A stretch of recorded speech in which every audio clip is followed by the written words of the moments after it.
So today I wanted to talk to you about the 5 accounts that you hopefully will be able to tap into to bridge the gap between early retirement and when you're able to withdraw from your IRA, 401k, or Roth.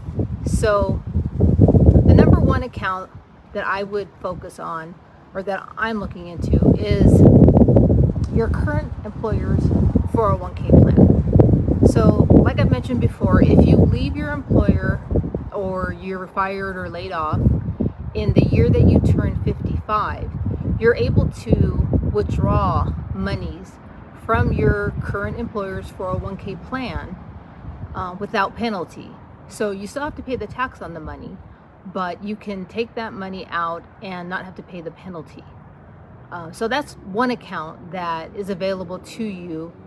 Most likely you should check with your employer, but I believe it's a federal law and not a company law, and so you should be able to tap into that resource.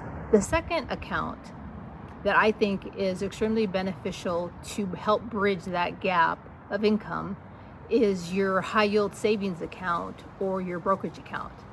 And so I previously talked about how a couple of years prior to me deciding to retire early, I started building up my position in those accounts. And the main difference being that the high yield savings account is like a more fixed interest rate. So I use Marcus, and Marcus was anywhere from 4 to 5.5%. Now, that's not something that's always going to be there because it does fluctuate. And so it started, I think, lower, and then it went higher, and then it went back down to lower. So it's stable in the sense that it's not invested. It's just a savings account, and you're able to get that money a lot quicker if you need it. So I started building my high yield savings account a couple of years before I was planning on retiring. And along with that, in kind of the same way, the brokerage account.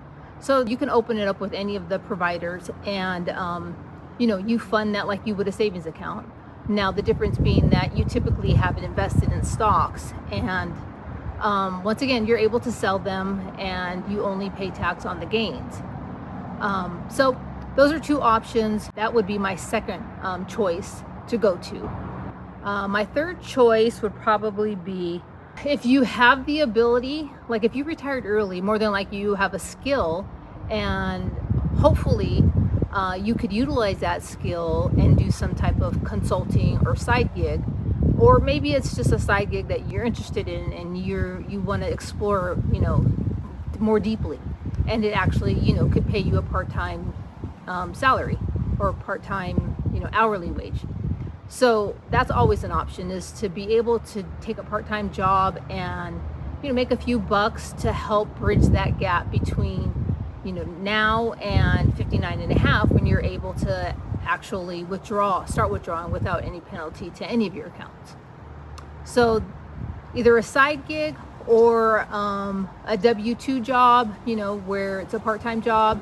One of the things that I just found out that was quite interesting, and this is just kind of a side note, a little bonus, is that if anything should happen to the ACA, Affordable Care Act, and it's no longer available to us.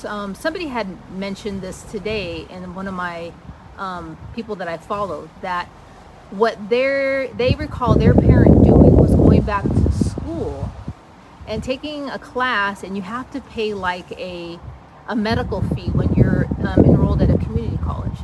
And so with that, you have insurance. So not an option I'm currently looking at, but if something changes with the ACA, that might be something that I end up looking at. So like I mentioned, if you can get some kind of a side gig or a W-2 part-time job, that would be my next option. If I needed the money and I didn't want to take out from my investments, I would probably cash in some of my receipts from my HSA. If I've been putting money in for, a while, and I have a balance in there, and I have some receipts that I can cash in and I need the money, I probably would go there first, because then I don't have to worry about paying taxes on it, because it's already money that I've spent, and I can utilize without having to pay taxes on it. And then my last option would probably be dividends or capital gains. So in my IRA, it might make sense for me to take the dividends that are accumulating and live off that money, so I don't have to cash out my positions. And I would have to pay a penalty if because I'm not 59 and a half, more than likely. But it might be worth it. I follow some YouTubers that they live off of their dividends, and they are comfortable with paying the penalty because they have so much invested that they're okay with that. So those are the 5 options that I would look into to bridge that gap between 57 and 59 and a half. Now, a lot of people in the FIRE movement, they are actually retiring a lot earlier. And so, you might have to be a little bit more creative, or, like that other YouTuber, just, go ahead and bite the bullet and pay the penalty. But for me, it's only 2.5 years. And then I'm also fortunate that I have a very small little pension. And so that's kind of like a W-2 income.